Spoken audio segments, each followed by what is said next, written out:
Good evening, everyone. You are in the spotlight with Brian Garner for this Thursday, October the 13th, 2016. Good to have you all here for our third and final show of the week. Our second of two shows today. For those of you not aware, we did do the football blitz this afternoon, a day earlier than usual. That took place at around, I think, 2:45 p.m. Eastern time this afternoon. So that took place. If you haven't checked that episode out, it's available on Google Plus and YouTube for you to stream anytime. And of course, you can listen to it also on Podbean and iTunes anytime. It'll just say In the Spotlight 411 Football Blitz. And obviously, we have the October 13th, 2016 date on it. So if you want to check out this week's Football Blitz, it's up there for you to enjoy. All right, so this is our last show of this week. It is our usual Entertainment Thursday show, as we have kind of like a normal schedule this week, other than the football show being moved a day early. We will do our box office beat, our TV and film picks of the week. We might get to a few little entertainment news nuggets, maybe. Depends. There's a couple things we might want to touch on. And we will be celebrating our 6th anniversary on the air tonight. We're not going to do it's not a big deal. There's a couple little surprises, a couple little nice things. But we're not doing a big deal. You know, it's not like the 5th anniversary or anything. So, but we're going to celebrate it. We didn't do it last week because of circumstances, but tonight we will be doing that with a special segment towards the end of the show tonight. So make sure that you note that. That's what's on tap for tonight. Before we get going, as always, want to remind you all the ways in which you can interact and contribute to our show, have your voice heard by emailing us at itspotlight411@gmail.com. You can also follow us and tweet us at itspotlight411. Please remember to use the hashtag itspotlight411, or come up with your own hashtag if you wish, depending on what you're talking about. You might say, hey, hashtag ITS film, hashtag ITS TV, hashtag ITS, I don't know, whatever you want to do. Just don't be disrespectful or insulting or just don't be mean, basically, is all we ask. There's enough of that going on in the world. We don't want to keep encouraging that. So, and also you can find us on Facebook. Just search for In the Spotlight 411 on Facebook and make sure you like our page upon finding it. All right, so tonight, again, our usual entertainment stuff. This is our last show of the week. Next week, we'll be back with 3 more shows. Again, it should be a pretty normal week, although on Tuesday, we're actually going to get our first opportunity to do a little bit more with wrestling next week because we're going to have time. On Tuesday, we will have a sports entertainment combo show. Obviously, on the sports side of things, we'll talk about baseball. We'll be talking about the League Championship Series. Will be well underway at that point. Any live updates we have to provide, we will do so. Any other sports headlines outside of football we have to cover, we will do. And then we'll do some entertainment as well, our box office beat, our usual TV coverage, our TV and film picks of the week, all that good stuff on Tuesday. And then on Thursday, for the first time in 2 months, we're going to have an all-wrestling show. And that show, I think it's on next week, Hell in a Cell. I better be because I have it scheduled. Yeah, I think Hell in a Cell is on next week. Let me see. Make sure it's on so I don't speak out of turn here. Make sure we got the right date here. Actually, you know what? I take that back. The schedule that I'm pimping right now is the schedule going to be for the schedule for the week after. So no. Tuesday will just be a normal sports show, and so, you know, baseball playoffs, any other sports headlines outside of football we have to cover. We'll also do some wrestling, talking about Monday Night Raw and anything else we have to talk about. And then Thursday will be our entertainment show for the week, box office beat, TV highlights, all that stuff. And we might do something special on that night as well. I'll talk more about that on Tuesday. Then, of course, next Friday, the football blitz. And then the week after that, we'll have that all wrestling show I was mentioning. I was a week early on it, so I apologize for that. Okay, so with that being said, as I wait for my co-host to jump on here, he has not jumped on yet. Clearly running a little bit late, and we're moving faster than normal, so he's probably assuming I'm still babbling. You can't really blame him. I usually babble a lot, so I'm going to have to babble a little bit more just to kind of extend this out because I didn't want to get going without him. So as I post the social media links as well, which you all know I like to stall to do, really quickly, also, we do have an MLB playoff game going on tonight, which as always, even if we're doing this an entertainment show, we keep you up to date on these events that are going on sports-wise, just to keep you up to date. and I will give you a score update in just a minute here. Just give me one second here as I post these social media links. Make sure I get these up, and then I'll give you that score update on the Dodgers Nationals. Those two teams battling to decide who goes to the NLCS to meet the Chicago Cubs, who had a great effort the other night to finish out the San Francisco Giants.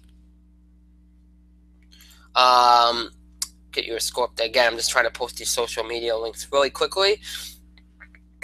This would be a lot easier if I had my co-host, but he's not here yet. So, just let me quickly post this as we get going here. Sorry for stalling, and I also apologize for the camera moving like crazy. I'm doing this from another room, the room we used to do it from all summer. It was just easier to do it in here tonight, so I apologize for the different locale and the shifty camera that's going on right now. Just give me one moment here. If you post this. Okay. All right, here we go. All right, so let's get that score update for you all right now. Dodgers Nationals NLDS Game 5 taking place from Washington, obviously.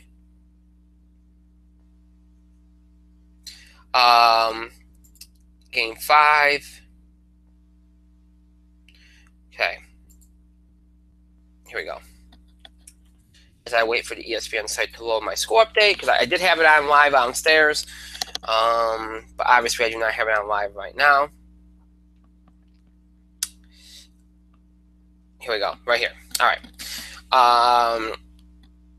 Right now, after Rich Hill had his shortest start, the shortest start by an LA Dodger in postseason since 2009.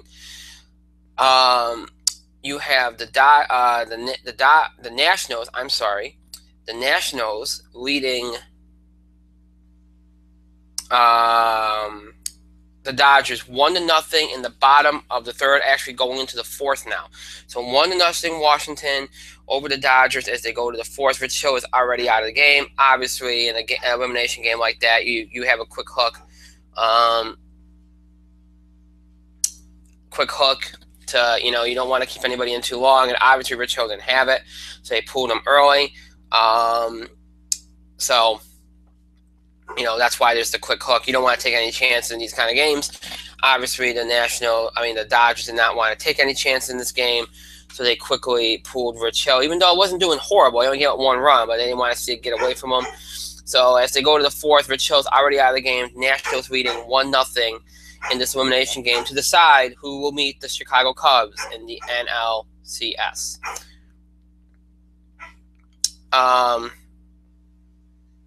right, so we'll keep you updated on that score as we go along here tonight. My co-host is still not on, so we're just going to get going without him, only because we don't want to waste time. Who knows how long he will be, so we will move on without him. And as always, we will start off with the box office beat. As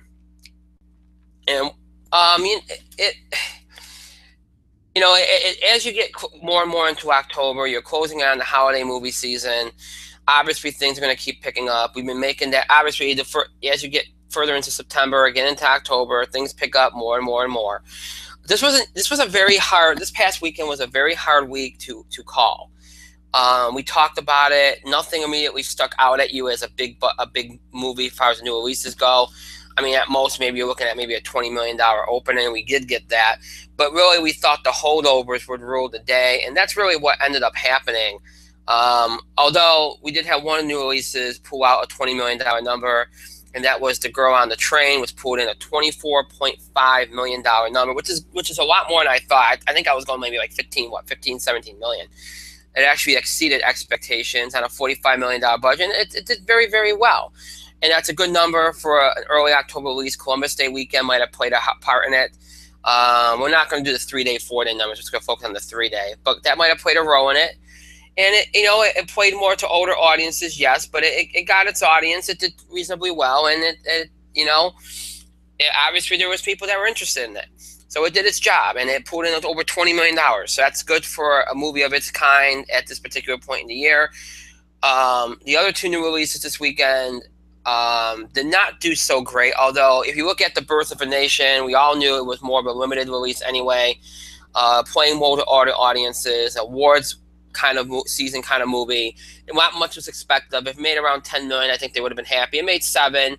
Again, with this kind of movie, you don't really think of that as a bad thing. It'll carry through to the award season. No big deal there. It wasn't expecting a whole lot anyway. Middle school, the worst years of my life. Again, we set the narrative up last week about the family films. They've been coming out in October the last couple of years.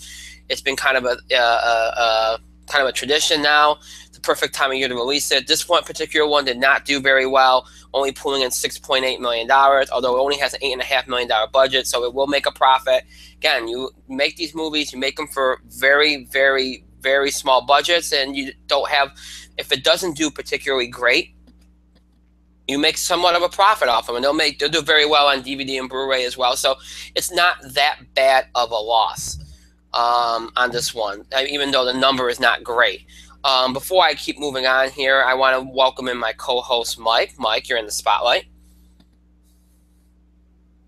To be fair, I am 10 minutes late, I think. But it doesn't matter because you've been talking for 20, and that seems like a very long time. I've been talking for 10. I got on at 9:15, but okay. Oh. But I am moving very fast tonight, so, Because now I think you're, doing the box office numbers? Yeah, I'm moving quite fast tonight. Well, I already did a show today, so I'm kind of like, ugh. So you're like, yeah. What does that even mean? I don't know what that means. I really don't. I don't know what that means. My brain doesn't have anything more creative to come up with than. I don't have anything for you. I'm sorry. I don't have anything for you. That's okay. All right. It's all's fair. It's fine. But all right. So going back to what we were doing, back on topic. Again, it was more about the holdovers. Miss Peregrine's Home for Cured Children pulling in 15.1 in second. Deepwater Horizon in third, 11.5. Magnificent Seven, 9 million in fourth. And then Storks in fifth with 8.2 million. All those movies dropped off, but they got helped by the Columbus Day weekend holiday numbers, which was, again, we expect that on a movie theater weekend, a holiday weekend. People go to the movies, and they're going to catch up on any movies that they may not have had a chance to see thus far, maybe because of school and all that other stuff.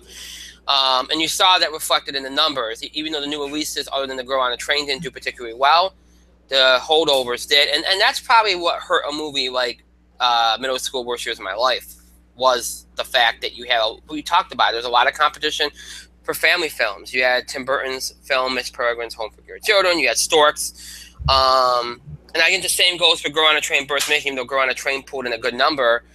Birth of a Nation, for its kind of movie, put in a decent enough number. You had Deepwater Horizon, you had Magnificent Seven. There's a lot of competition. I think that kind of held down these newer releases, even though I don't think you would have expected much of them anyway. It did hold it down at least a little bit in some ways. So, all in all, though, I think it wasn't horrible. Again, Middle School had a very small budget. Birth of a Nation wasn't expected to do great numbers. Girl on a Train, I think, again, with the $45 million budget. Again, they probably didn't expect a lot anyway. So it really is low expectations, somewhat decent or high rewards. And then your holdovers did exactly what you would thought they would do. In fact, I think Miss Peregrine's Home for Cured Children actually did better than I thought it would. So, outside of those movies I've already mentioned, Sully came in with $5 million. Everything else was under $5 million. So all in all, it was a fairly, I would call it a solid box office week.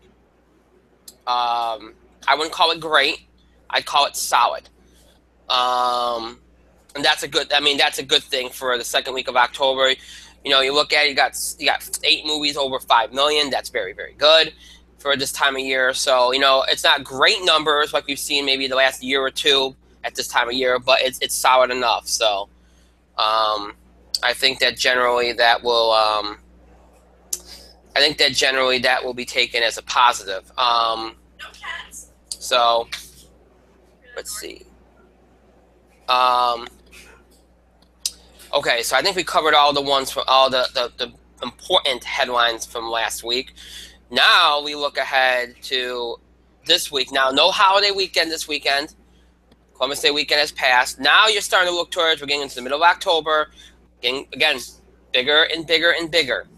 The bigger releases are coming. Some still awards movies. And then some bigger box office fare. You have 3 major releases this weekend. Vastly different releases in many, many ways. The biggest release this weekend is a film, The Accountant, a drama from Warner Brothers, opening in 3,332 theaters. Ben Affleck, John Berthoud, Anna Kendrick, John Lithgow, J.K. Simmons, Jeffrey Tambor all star in this film. It's got a lot of awards, but it is R-rated. But again, a very reasonable budget of $44 million. And so that might help keep its expectations. It will keep its expectations in check because, again, with a $44 million budget, you don't expect a whole lot from it. I'm not sure if you expect a whole lot from it. You're hoping for a lot, but if it doesn't, you're not really. It's not a terrible failure. Is the biggest thing. So, but trying to follow in the footsteps of movies like Argo.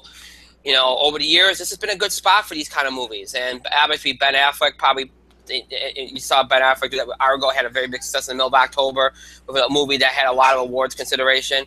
The Accountant is a movie that a lot of people might have awards consideration. So it kind of falls into that slot where people think it could pull in a big number. It's getting a big release. They're clearly hoping it pulls off an Argo here by putting it where it is. So its expectations... while are not going to be considered high, but they're going to be at least reasonable. All right, with the $44 million budget, they know it's R-rated. They know it's not going to probably do huge numbers, but they're probably hoping for at least $100 million movie out of this.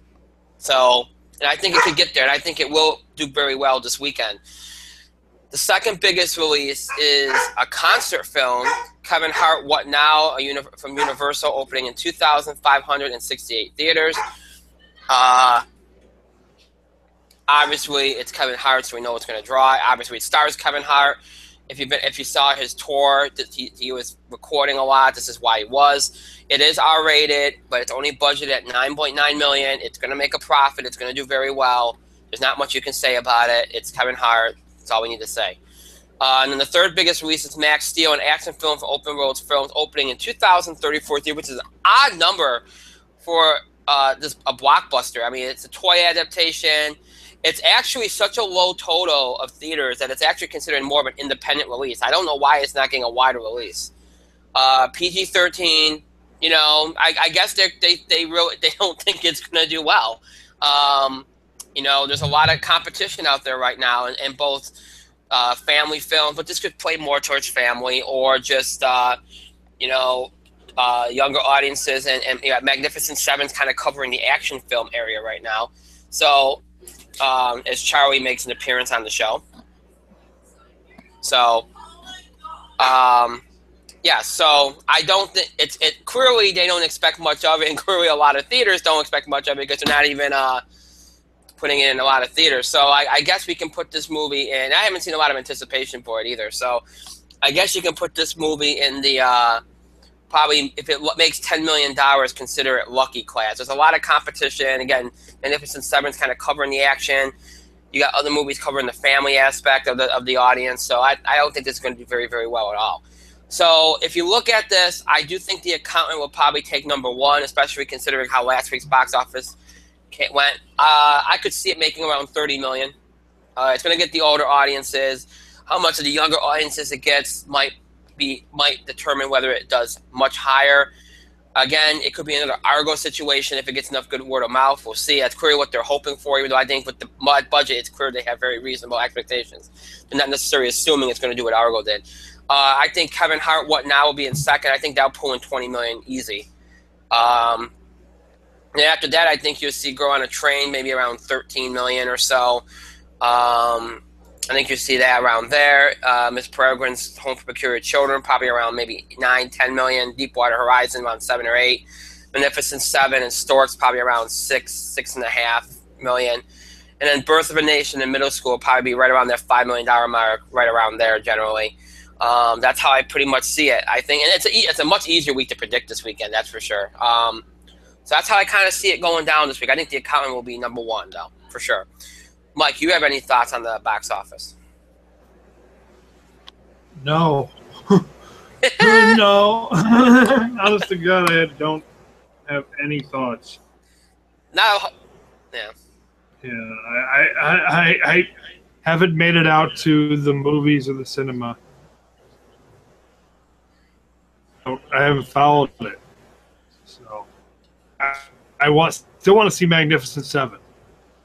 Well, lucky for us, it's doing well enough to stay in theaters. So, there's really nothing else out, as you've mentioned. So, no. Next week we get into more seasonal fare.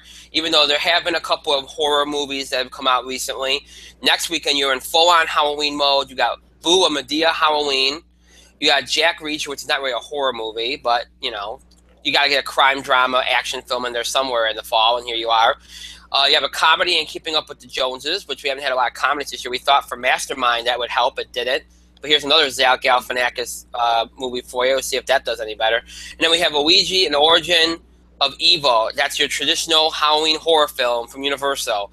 All these movies are major releases, so we should see a good. It should be an interesting weekend to predict next week. And again, lots of Halloween films out there next week. So we'll have a lot to talk about as far as how will the season help it? Will the fact that these movies are catered towards Halloween help it? Help the box office, help these films. We'll talk more about that next week. And then beyond that, we have a fairly light Halloween week, which will probably be one of those weeks dedicated to more of the holdovers and what they do. And then after that, the holiday movie season officially kicks off. Thank God. And it kicks off with, for the first time in a couple of years, a Marvel movie and an animated film that's expected to do very well. So we'll talk more about that in a couple weeks. But we already set the stage for this week. Look back at last week. So with that, we close out the box office beat. And we'll now jump in the Spotlight film and TV picks of the week. First off, we're going to start with film because we just finished film. So we got to kind of interconnect that a little bit. Film. Let's see. I'm trying to think about where we were at with film picks. Oh, yeah, we did Apocalypse and we did Central Intelligence, I believe. Yes. I don't think – I think if we look at the next round of films, I don't think Mike is going to have anything. I think after that you didn't see anything until you saw Star Trek. So I'm only going to do one this week just because I want to try to keep it in, realm. And I'm going to recommend – and this is going to be an obvious choice. I'm going to be very quick about it. I'm going to recommend Finding Dory only because it's a Pixar film. It is a really good movie. It definitely holds its own. It's definitely satisfying to those that like Finding Nemo. Now, usually I recommend a movie, and usually I'm overwhelmingly positive about it. And I'm not saying that I'm not positive about this movie. I thought it was a very good movie. But what kept it from being, in my opinion, another Pixar masterpiece kind of movie was the fact that I do feel like there was a significant change. I'm not going to spoil it. In the third act of the movie, I don't feel like the ending we got was the ending that all was planned. It felt very tacked on. It felt very, I won't say rushed, but it did not feel authentic. It felt very, it just didn't feel like it fit what they were trying to build up to. And for that, it left me feeling like the film was almost incomplete. That's the thing that kind of brings it from being another Pixar masterpiece down to just being a very good movie. Again, with Pixar, they set such a high bar, and it's not necessarily a bad thing. I mean, we nitpick with these Pixar movies now, but again, it's such a high bar, and it was a very good movie. You'll definitely be satisfied if you like Finding Nemo. I just feel like the ending could have been so much better if they just stuck to their guns. I know it probably would have been bad. I think the audience probably would have been upset. But sometimes you have to do things for the creative aspect of it. And I think they sacrificed that for just making sure the audience left happy. And as a result, I think it undermines the film in a way. But I would still highly recommend it if you haven't seen it. It's definitely entertaining. It's definitely a very good film. It's just that, again, the ending kind of knocks it down a little bit in my mind. So, Finding Dory, see it. But again, don't let my comments in any way dissuade how you feel about it. Because it is a really good movie. It's just I just didn't like the way they handled the end of it. But that's just me. All right, so that's our film pick of the week.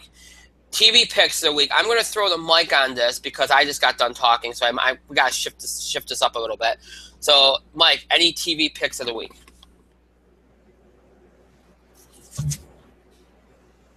Yes, because somebody has to talk. Yeah. And the dog left. The dog left. So I would like you to say. I would like to say.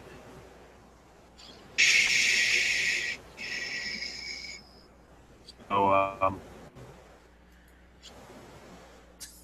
okay. TV picks of the week. I cannot complain about Speechless. This week's episode was really funny, was laugh out loud funny in a lot of parts. So that is a show I continue to highly recommend. Speechless is an amazing new comedy. ABC. You got to see it. It's really funny. Really good. A+ show. Excuse me. Lethal Weapon. Weapon still like really, really good.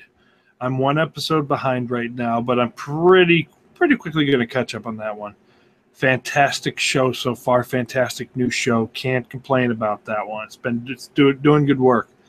I'm 2 episodes behind right now. Lucifer. It continues to be one of Fox's lineup. Lucifer is a fantastic show. Great charismatic leads. It's really interesting. A lot of the storyline this year is fantastic. Dealing with Lucifer's mom. A+. Cannot complain. Great show so far. The Flash's first episode was fairly interesting. I haven't had the chance to see the second one, but the first episode was fair. It was interesting. I'll give it that. Interesting in that it kind of highlighted a lot of what the changes are going to be this year. Very kind of happy that a lot of the tone this season is going to be about his selfish act is going to cost him very dearly. It's leading to changes he thought he could handle, but it turns out he couldn't. So I'm very much happy, because that was one of my biggest complaints last season finale, that Barry's act changed the one lesson he was supposed to learn for 2 seasons. He failed to learn again. Now this season is going to be about his consequences. So I actually like that aspect. So yeah. And finally, I caught up on South Park last night. Thanks, Brian. God, I don't know what's happening. They're hitting their stride. It's doing great. It's been doing great. Story's interesting. I'm actually very excited to see where they go from here. It's like Eric Cartman's a non-factor for the first time in forever. It's a little refreshing. It's not saying that Cartman isn't involved, but it's nice to see they're kind of giving him characterization this year. So it's very nice. It's very interesting. And not the usual characterization. It's actually very nice to see. Yeah. So South Park is doing some really good stuff this year. So right now, those 5 shows I just mentioned are Speechless, Lethal Weapon, The Flash, Lucifer. All right. So those are my 5 big recommendations. Yeah. Arrow yet. I will get to it. I've been. There's better shows. There's better shows. Well, I heard the first episode. I've heard the first episode of Arrow was pretty good. And Legends of Tomorrow was tonight. I will get to both of those shows later. It's just I have to adjust to a new schedule, so yeah, I'll get to it. I promise. I'll get to it. I have episodes of Lethal Weapon and Lucifer on DVR. I gotta get to those because I've heard good things about both of them. I really do have to get to those. And in case people are wondering, we're not really doing the actual fall TV report like we were doing a couple weeks ago. We're going to kind of do that within our TV picks from now on. If there's any big entertainment news or anything like cancellation stuff, obviously we talk about that separate. So, we did that just for the first week or two because that was the beginning of the fall TV season. I completely agree with you on South Park. They're not taking the conventional approach. It's been really, really interesting. Cartman plot's been interesting. They're using pretty much the entire cast, and easily they've had two of the funniest moments I think I can remember on this show. One, the ending to the third episode with Cartman and his new girlfriend, and Heidi. Heidi, that's right. Yeah. Heidi. And then this week with Gerald and Sheila, which was just, my God.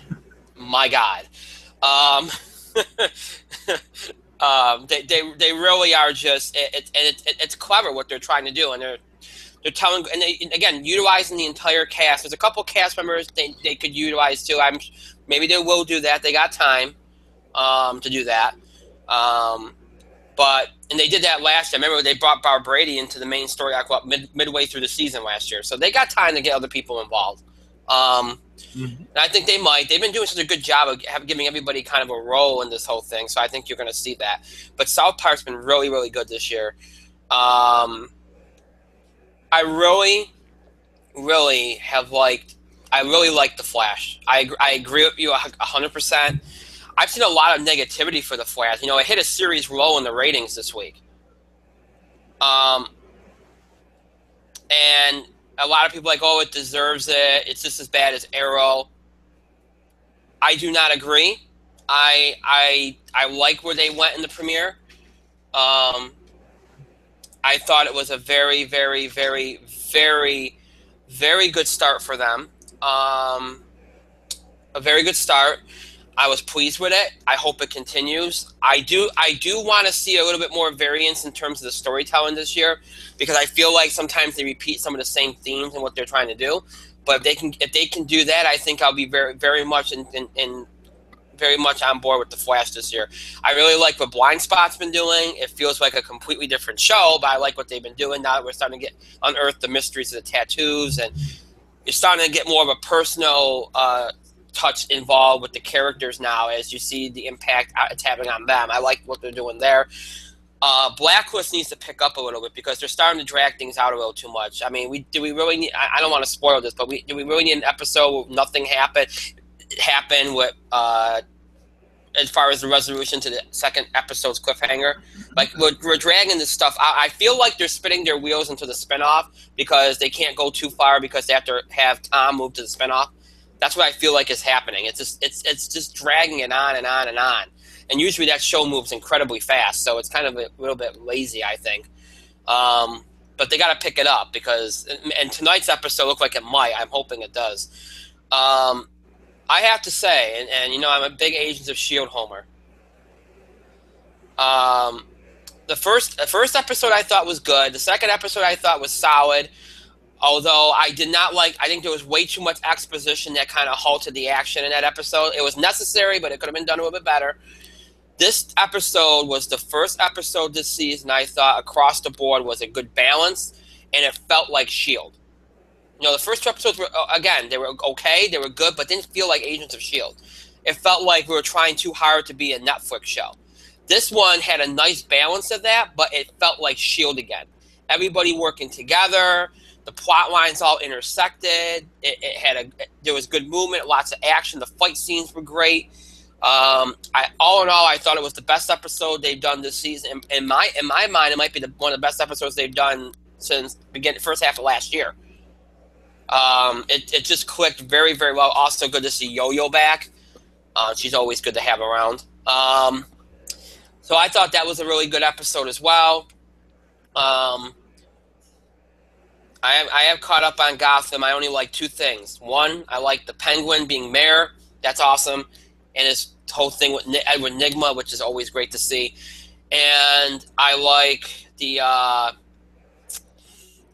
I do like what they did with Gordon this week, where they kind of looked at how far he's fallen and how he's got to pick himself up.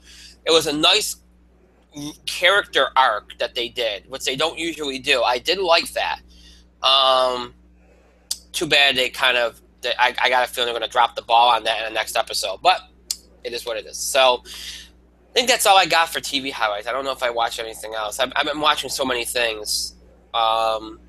I know people have been emailing me like, oh, what do you think about This Is Us and all that? And I watched the first episode and I haven't watched it since. So I honestly think I see why people liking it, but I feel like this is the same show that Parenthood was like 7 years ago. Seems pretentious. It is. And it's Parenthood. It's just a more pretentious version of Parenthood. And that show never got the rating. That was, in my opinion, the better show. So I kind of hate the fact that the more pretentious version's getting all the hype, but whatever.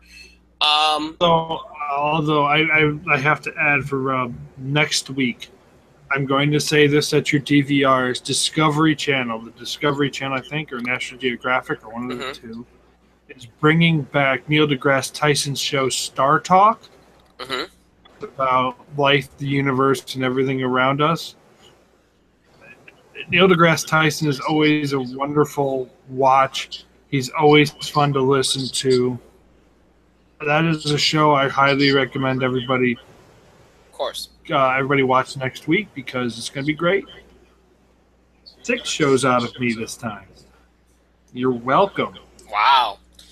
All right, so TV picks done, film picks done.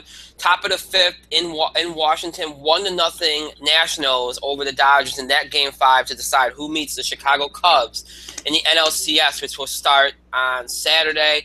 Max Scherzer is in the game right now. He's been really good. So we'll see how that goes. I would say Max Scherzer is still in the game right now, and we'll see how that goes as we go along here. Again, 1-0 Nationals over the Dodgers in the top of the 5th. That game is on Fox Sports 1 if you're interested.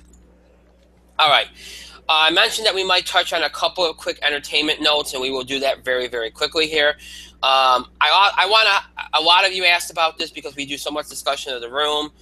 Of course, Mike, everybody's been emailing us asking if we saw the Best Friends trailer. Yes. And what we think of it. I will say is I want to be there opening night because it actually looks competent. So, all right, little backstory. This one was not written by Wiseau. No. By Greg Sestero. This one was written by the Testosterone. He wrote it. He helped produce it. And he found a director. Mm-hmm. So he helped write it. He helped produce it, and he found the director, who was also a co-writer on the film. Jeez, this looks so good. So he went to Wiseau and said, well, I got this idea. Do you want to be a part of it? Because it was inspired by something in the book. It's for like one of the first times he met Tommy, he thought he was like a mortician. A mortician for Tommy Wiseau seems like pretty decent casting, if you ask me. But I agree with you. I agree with you highly. I want this movie to be picked up tomorrow or today, so it will be out in like 5 months. I want to see it. I want to be there opening night. It looks really good. I really liked. I mean, I was very impressed with it. I told you this. I was really impressed with the cinematography. I couldn't believe how good it looked.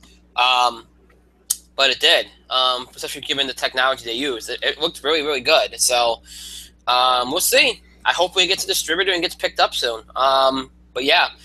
The other thing I got a lot of emails about on the subject of trailers was the Power Rangers trailer. A lot of this has been an interesting topic all week. I'm gonna, I've seen people say they hate it. I've seen some people say they love it. I don't love it or hate it. I'm on the fence about it, but it interested me a little bit.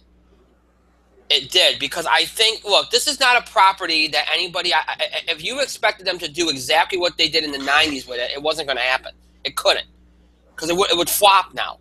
You know, it needed to be different. You're taking the property, you're adapting it, and you're trying to be a little more serious with it. Because otherwise, it's just going to be, if you disappear. I mean, look, kids these days are not going to know. They're not going to be wanting the same things as what was in 1992. Okay, I think the changes they made might help. I really do. It's darker. It's more serious in tone. There's a more menacing vibe to it. But I think that's a good thing, because it's going to sell this to an audience that it needs to sell it to. An audience that maybe never even watched the show, or just wants to go see a movie. And then there's going to be people that watch the show and are hoping it's going to have some ties to the show. And hopefully it has enough of that to please them. But honestly, you had to change it in order to make it even close to being a remote success. And I think the changes they made help. It's definitely got the darker tone. I like the look of it. The feel of the trailer was pretty decent. I mean, it could end up flopping. We won't know until it comes out. But I wasn't like upset about it or anything. It was just kind of there, but it didn't repulse me. It didn't make me immediately think it's going to be a terrible movie. So I guess that's a good thing. I don't really have anything else to say about it. I don't think Mike does either. I haven't seen the trailer. But I know there is another topic that Mike would be excited to talk about, and that's the reveal today by J.K. Rowling that the Fantastic Beasts franchise will be at least 5 movies. At least 5 movies. The rumor had been that it'd be a trilogy. Today, the word got out that it will be at least 5 movies. A lot of people think this is ambitious because, again, it's not the same thing as the Harry Potter movies. They wonder, if they can sustain this. Look, at the very least, with international growth, they can definitely sustain this. I'd rather wait to see how the first movie does. Right.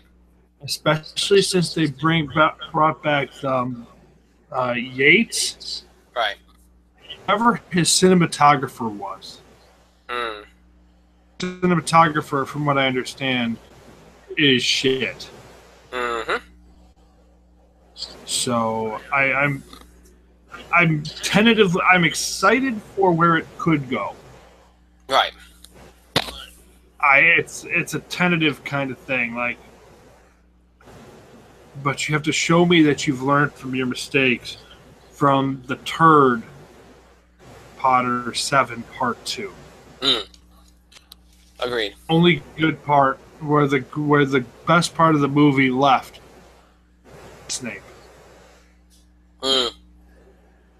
Agreed. It was also said today by the producer of Wonder Woman that the Wonder Woman movie will be lighter than Batman vs. Superman. The producer had said that director Patty had brought up beauty and a sense of lightness or humor and a little romance to it. Obviously, DC is really trying to sell us on their future movies, including Justice League. They're going to be lighter. They're going to be better. They're going to be more cohesive. They're going to, not everything's going to be dark and gritty. We promise. And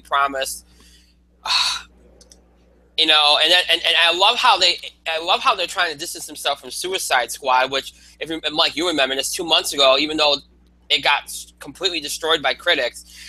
With the box office, with it dominating the box office in August, they're all like, "Oh yeah, we know that was a success. We feel pretty good about it." Now they're distancing themselves from that and lumping it in with Batman versus Superman. Suicide Squad was a success. Box office hit. However, I can't exactly say it was a substantive hit. Mm-hmm. Oh yeah, right. There were aspects of the movie that could have been so much better. Better. Got what we got, essentially. In the end,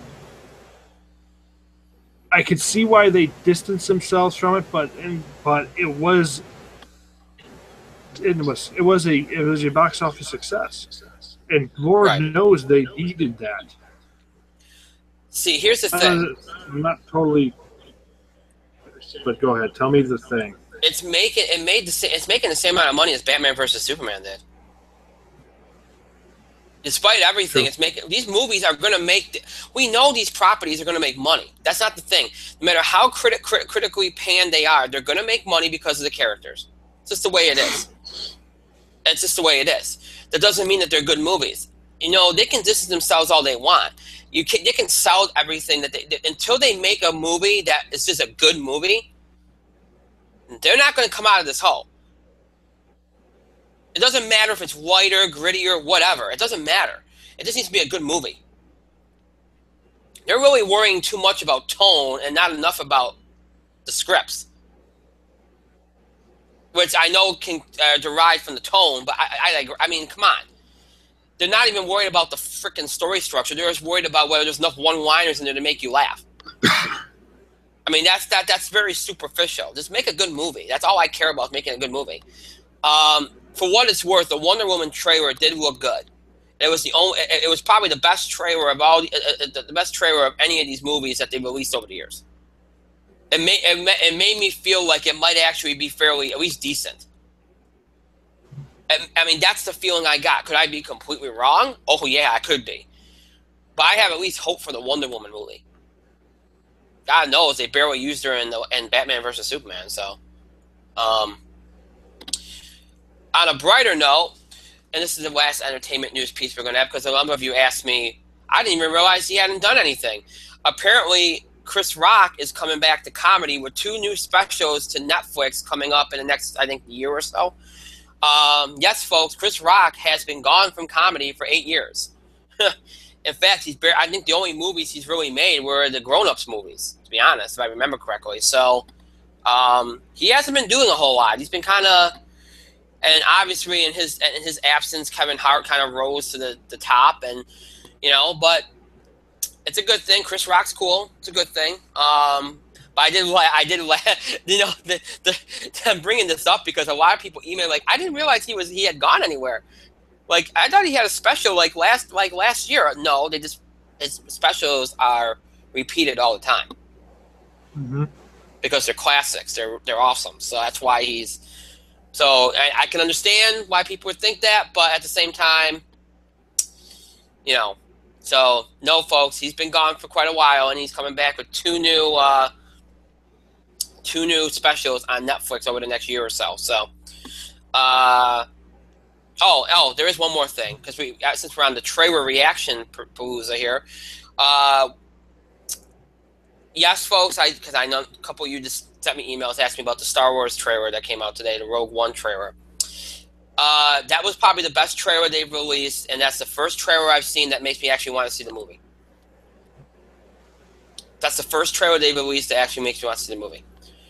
It gave me enough about the plot. It gave me enough about where they're going with it. Obviously, it's full on. It's a full on war movie that's set in the Star Wars universe. I like it. They finally threw more than a vague reference to Darth Vader in there, which I like. I like it. I think that's the first trailer that actually I felt like could actually help this movie, as opposed to just throwing something out there and hoping that the fact Star Wars' name on it helps it stick. This was a very good trailer, and it really helped to sell the movie, I thought. So I liked it. Hopefully it helps it, because this movie has had some negativity around it with reshoots and all this other stuff. Hopefully this trailer really helps it to sell itself and get some people in the seats to see it in December, because from what it looks like, it could be something cool. So all right, I think we got through everything. Mike, do you have anything to add? No. Okay. All right, so to end the night tonight, as I said, we're going to be celebrating our 6th anniversary here tonight on the show. And we're not going to do a big deal. This is not the 5th anniversary. It's not really a big deal, but I feel like we always have to do something. And every time we come up on an anniversary or some kind of record or something, people always send us these things like, "Oh, I remember your favorite moment." We've done a lot with favorite moments and nostalgia over the years. I'm not gonna do that here tonight. We've done that so often, it feels like it's just regurgitation at this point. Obviously, as I always do, I'm gonna thank the fans for everything that they've done, and I'm also gonna acknowledge this, and you're gonna be hearing a lot about this over the next couple of weeks, because I mentioned that we are going to be making changes again, and we're going to be moving again, and probably in November, more likely than the end of this month, because it's I'm trying to get this together, and it's kind of been more difficult than I thought it would be. But I'm well aware that the last year or so that we've done this Google, YouTube thing, it hasn't been the best. And in fact, for some people, it's been off-putting. They still check us out more in audio than they do on streaming, and that's fine. I get it. I've realized that now. Unless we have a set and an environment that's welcoming and such, it's not really good. I think it's hurt us. I think it's kind of held us back a little bit, and it kind of hurt our 5th anniversary because we couldn't do half the stuff I wanted to do with the setup that I wanted to do. It just didn't work. So I've heard what people have said. We are going to be going back to the way things were. We won't be going back to the same host site. We can't. It's impossible. It's not impossible. I just don't want to. That's pretty much it, because it's just going to be like a step back, and I don't want to do that. So we will be going back to the way things were in a number of ways, and you'll see that coming up soon, very soon, actually. So I want to thank our fans, obviously, for their patience with that over the last year, because I know it has been difficult at times. The other thing I want to point out, too, is that, one of the things that I've always said is I do this show for our fans. I don't do it for myself. It is a passion of mine to do this. This is kind of like my baby, and it's not at all where I want it to be. It needs to get there, and I'm going to be persistent in that over the next year or so. But I will say this much: it is still my creative baby. It's still my brainchild. I do appreciate what we do.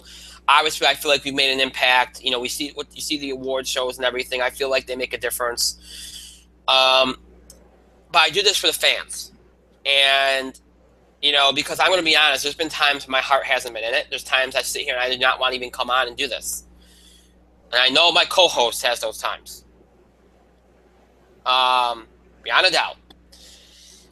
And over the last year, I've had a lot more of those moments than I've ever had in the years that we've been doing this. And that, to me, was a sign that I wasn't happy with the way it was going and that we needed to do something about it. That's why we're making some changes. But I also think a great deal of my passion is always about the people that we have on this show.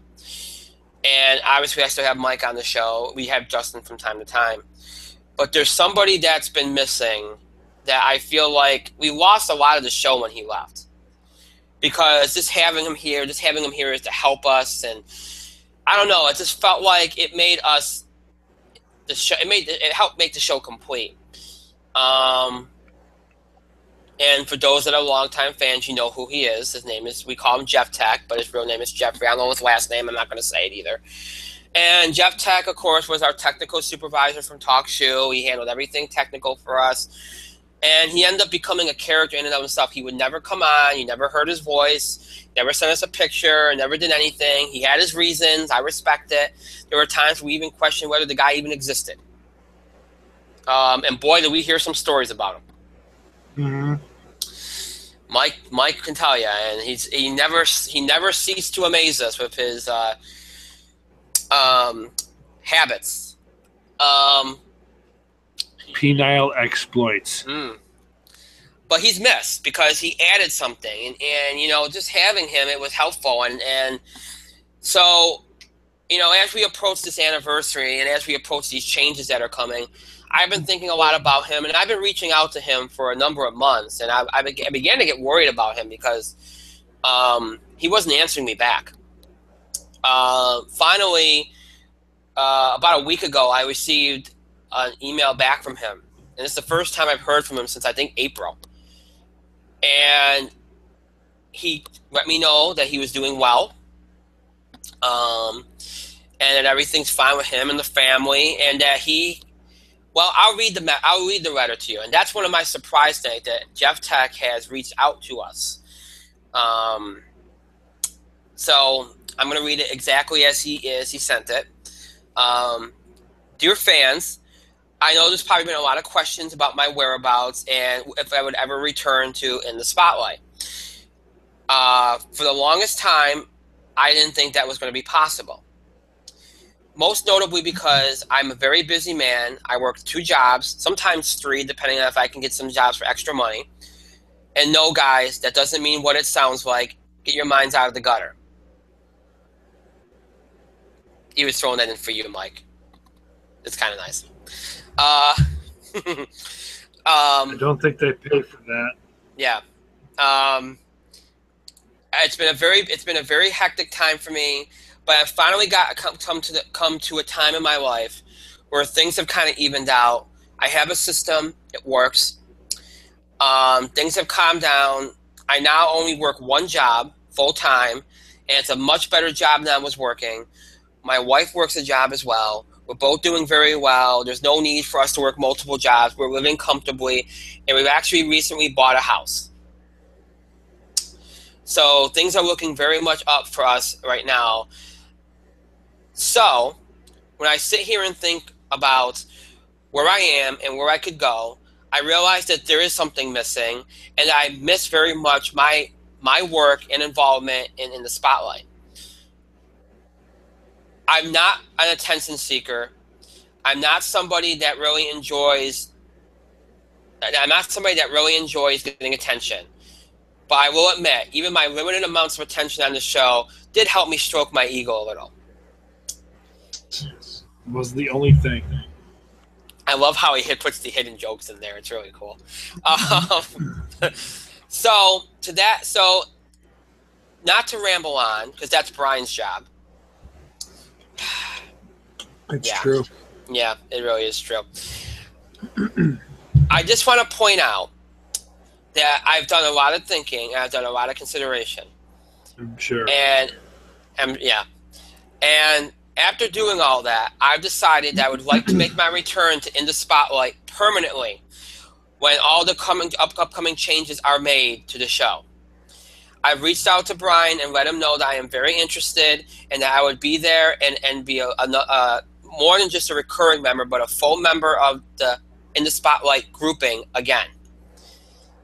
Now, out of respect for my previous exploits, and because I think changing the status quo would be a detriment to the fans, I will remain in my post as technical supervisor and as somebody that hides behind anonymity, because otherwise I'm not Jeff Tech anymore. I'm just another cog in a wheel that's not unique at all. So to maintain my identity, I will continue to speak through Brian. Because not only am I lazy, but also I just like the idea of people wondering if I'm just a figment of everybody's imagination. It's fun, and it constantly keeps people in suspense and on their toes. So folks, look forward to this coming soon, the return of Jeff Tech. So Mike, it sounds like we're getting our partner in crime back. It sounds like we are going to be in the middle of it once again. Oh, God, I'm not sure I can handle it. You're going to have to handle it, Brian, with 1 and sometimes 2 hands. So that's exciting news. That's exciting news. That's a big surprise. And we have another surprise tonight. And this one came in a couple days ago. We haven't heard from him in a while. I'm sure Mike will appreciate this one. Our friend, the film elitist. They're just all coming in now. Well, when we come up on milestones, I try to kind of track people down. I do because first of all, I do for a couple of reasons. 1, because I think it's cool. It's a cool thing to do, and 2, because it's interesting to me how they drop out of sight and they only show up like Film Elitist. We only hear from like maybe 3 times a year, usually for the film awards. usually for the anniversaries or any other big momentous occasion that we might have. And I guess we now know why the film elitist has been lying low. I'm going to read his recent credo that he sent us. Friends, I'm going to keep this short and very much to the point. Obviously, I have not been in much contact since my last hang on a second. My screen just froze up. Crap.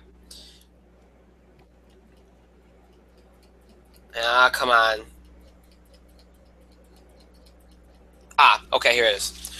I had to close that link out. Since my last correspondence to you all, the reason for my missing in action status is that I have recently acquired a position in a prominent film studio.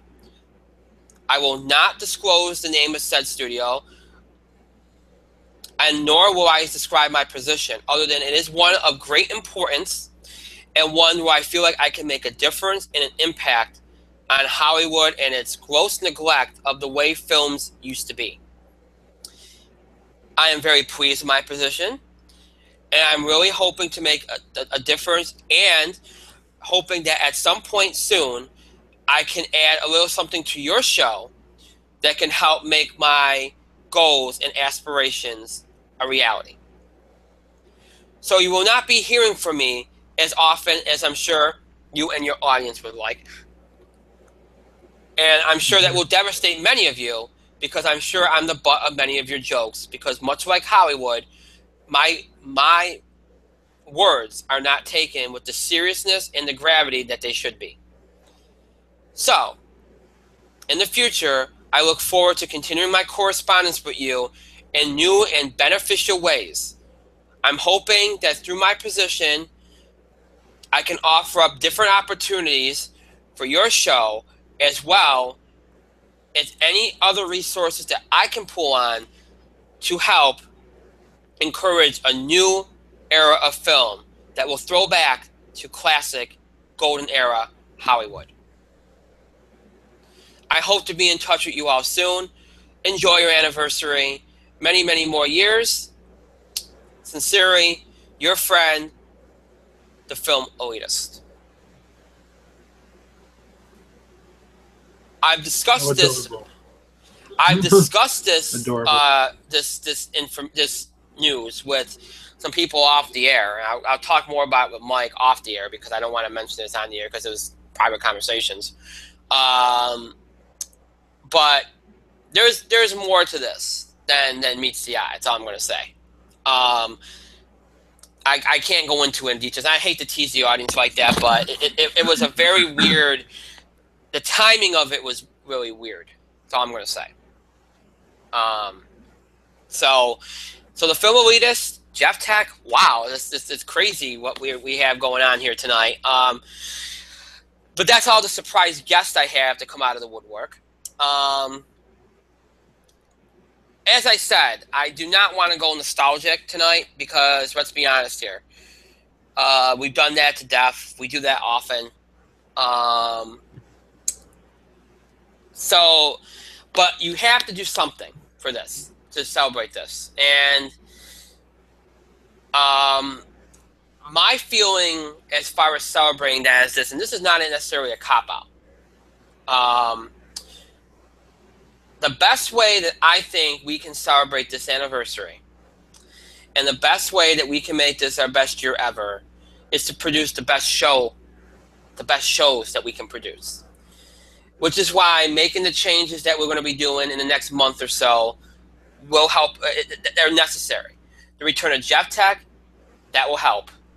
If the Film Elitist starts coming out of the woodwork, that will help. But the number one thing that I want to do this year is I want to get back to basics. So over the next few weeks, if you start to notice some things change, some segments change, some segments even go away, please do not freak out, all right? We're still going to do the same things we do, but we might do them in different ways. Because the one thing I think that we've done is we've become a little too frameworked and structured and organized. And that's something I want to get away from. I want to make it more into discussion, and I want to make it more into kind of going back and forth. And we keep doing that. It's just very, and I think it's a little bit hard to do this, but the way we are now, because I think it makes it, I don't know. I think it makes it a little more awkward for some reason. So, hopefully that will work itself out.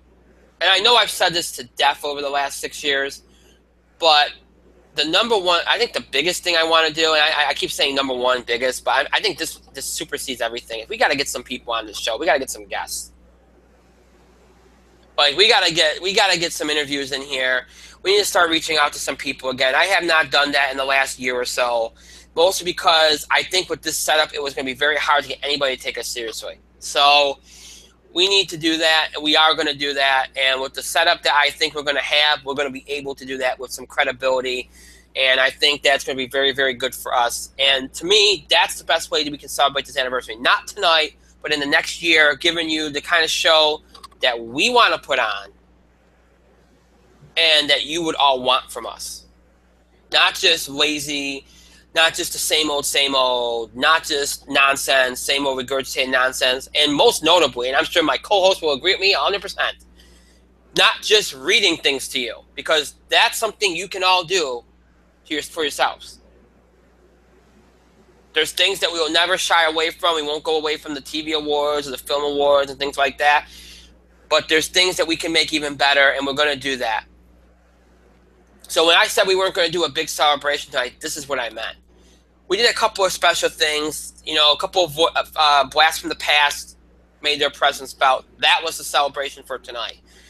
The true celebration is going to be us in this 6th year doing what we've wanted to do for 6 years and making this the best show it can be, and not just something that we do for kicks, but something that can actually be fun, maybe even a little educational, and can give you guys and girls out there some insights that you may not be able to get anywhere else.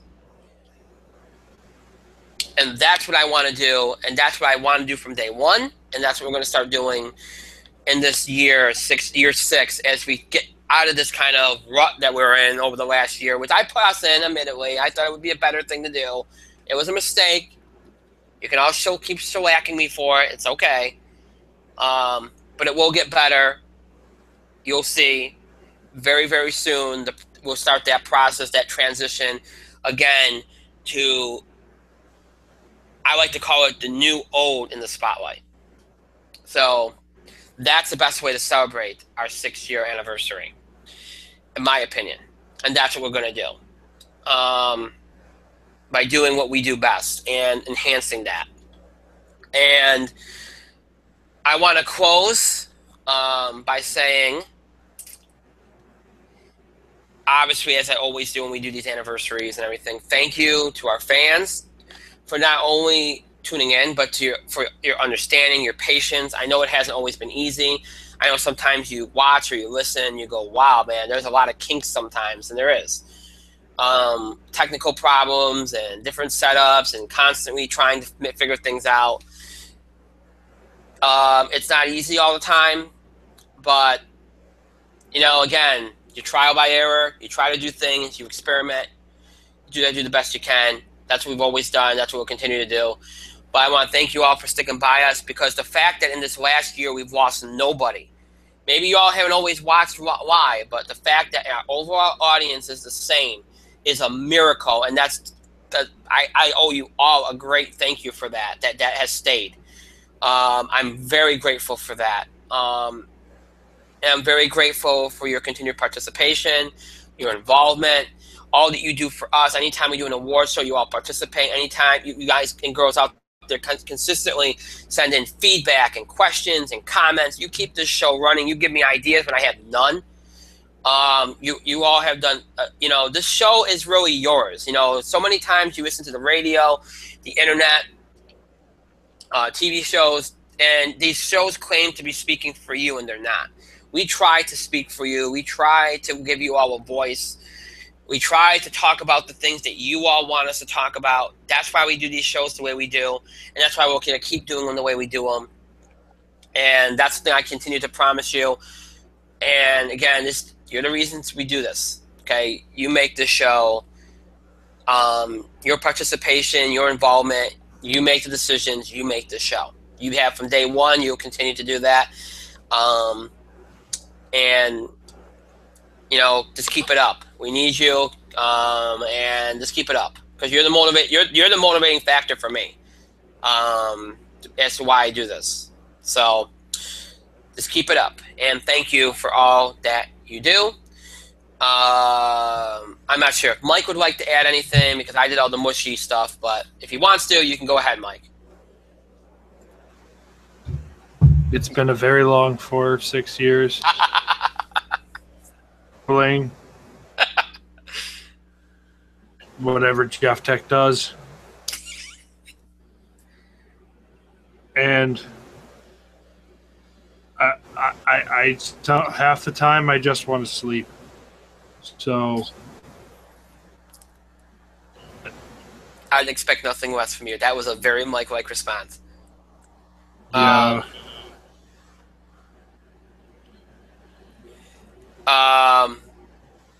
Yeah. So Rambling. So much rambling, lots of rambling. It's been a fun 6 years. All right. So with that being said, we will start to wind down. As always, just because the show is over does not mean you have to stop interacting and contributing to the show. Continue to have your voice heard, send us your feedback, reactions, comments, opinions, and things we said on the show, things we talked about, topics we discussed, any topic ideas related to sports, entertainment, or wrestling you want to make sure we cover. Any questions about the show and the scheduling of the show, any of those things you can do by email, Facebook, and Twitter. You can email us at itspotlight411@gmail.com. You can also follow us and tweet us at itspotlight411. Please remember to use the hashtags, hashtag itspotlight411, or create your own hashtag, as long as it's not disrespectful or insulting. That's all we ask. So it might create one based on what you're talking about, football, wrestling, whatever, or just come up with your own completely, whatever your case may be. Just don't be disrespectful or insulting. That's all we ask. We also encourage you to follow us on Facebook, to search for In the Spotlight 411 on Facebook, and make sure you like our page upon finding it. We encourage you to follow us on Facebook and Twitter for the latest information about our show, especially as it relates to scheduling. Look at what happened last week. We had delays, postponements. You never know what's going to happen. Obviously, with the football show, we moved that around a little bit. So you always want to make sure you follow us on social media to get the latest scheduling updates. And, of course, we post opinions and other news on there as well. So make sure you follow us on Facebook and Twitter to get the latest information about our show and other things. So make sure you do that.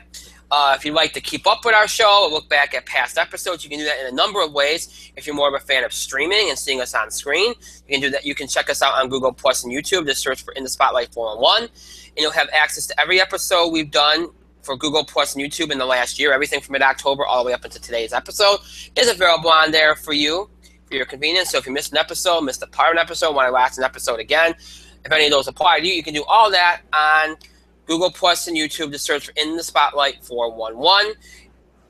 If you're interested in episodes beyond just our Google Plus and YouTube episodes, maybe you're interested in episodes from way back when, or maybe you're just a fan of audio podcasting and you don't really like seeing us, you like more or less hearing us, maybe you want to listen to us on the go anywhere you want. If any of that applies to you, you can check us out on our main host sites, Podbean and iTunes. Just search for In the Spotlight 411 on Podbean and iTunes, and you'll have access to every episode we've ever done. Every episode we did in our original Blog Talk Radio run from October 2010 to January 2011. Everything for our Talk Shoe run from January 2011 all the way up into mid-October of last year. And then, of course, every episode we've done for Google Plus and YouTube from mid-October of last year all the way up into tonight, transferred into audio format for your convenience.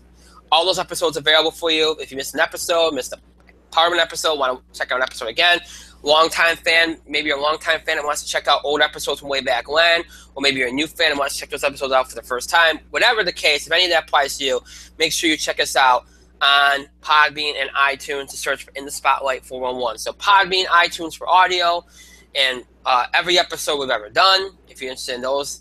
If you're interested in long time episodes, if you're interested in episodes from like our first year, any of that applies to you, Podbean and iTunes. If you're a fan of streaming, if maybe you're interested in more of our recent stuff, whatever the case, Google Plus and YouTube. So Google Plus, YouTube, Podbean, iTunes, all ways to keep up with the show and look back at classic episodes anytime you wish. So make sure you utilize all four of those if you need to. I, as always, want to thank Mike for being here tonight. Thank you, Mike. I believe it is actually time for bed. even though we're off earlier than I thought we would be. Yeah. That's surprising. I'm good. I want to thank myself for another great show, pat myself on the back, and thank all of you for your continued support and your contributions to the show. Thank you so much for watching. And to those that will be watching and listening later, thank you to you as well. Again, for those that missed it, In the Spotlight Football Blitz took place this afternoon around 2:45 p.m. Eastern Time. That episode is available on Google+, YouTube, Podbean, and iTunes. Whether you want to watch it or listen to it, it is available for you to watch and listen to. And again, it'll be labeled In the Spotlight 411 Football Blitz, and it'll have today's date, October 13th, 2016 on it. So if you're interested in that show, make sure you check it out if you already haven't. Because we moved the Football Blitz up to today, so that episode already took place. So there'll be no Football Blitz tomorrow as that took place today. This is our last show for this week. Next week we'll be back with 3 shows. Tuesday, our sports and wrestling show. Thursday, Entertainment Thursday. And then, of course, next Friday, the In the Spotlight Football Blitz. 3 shows next week. Normal week for us. We'll have a couple of special things on tap, so look forward to that. So that's next week. Until next Tuesday, when we have our next show broadcasting and streaming live here on Google Plus and YouTube at 9 o'clock p.m. Eastern Time. 9 o'clock p.m. Eastern Time. Until Tuesday, I hope you have a great rest of your night, a great weekend, and a great start to your week next week. We'll see you back here this coming Tuesday, October the 18th, broadcasting and streaming live here on Google Plus and YouTube at 9 o'clock p.m. Eastern Time for our next show. Until then, have a great night, everybody.